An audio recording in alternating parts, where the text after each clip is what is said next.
не би се сложил во контекст на тоа дека на македонската трпеза, тоест на македонските пазари завршуваат небезбедни производи. Ние спроведуваме мониторинг на самите гранични премини и на самите трговски ланци и на самите пазари во Република Македонија. Во однос на некои информации што нашите граѓани ги добиваат, можам да кажам дека до сега е потврдено дека се неосновани, бидејќи истите производи ако во Европска унија било потврдено дека се небезбедни, не се нашле во Република Македонија.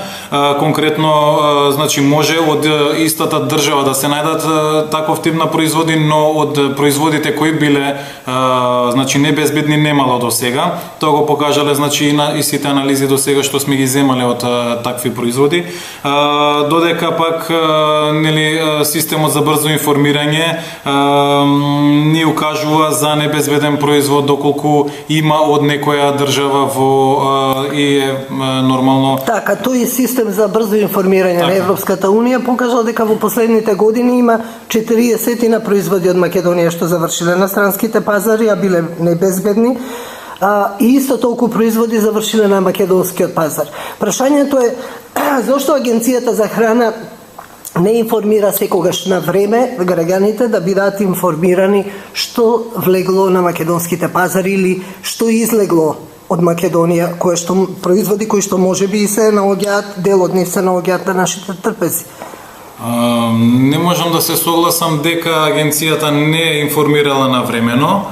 Но секогаш постои оној систем на повлекување на храната, информирање на јавноста доколку има нешто такво, што во случај јас не сум запознан дека до сега од наша страна имало некој производ, а не било навремено известено или повлечено.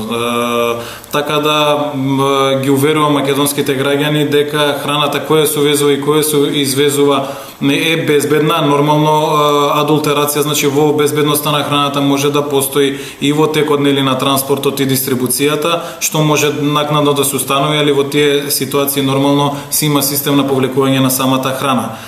Затоа тврдам дека Агенцијата за храна стои и тврди дека редовно се контролира и редовно се известуваат нашите граѓани за таква храна.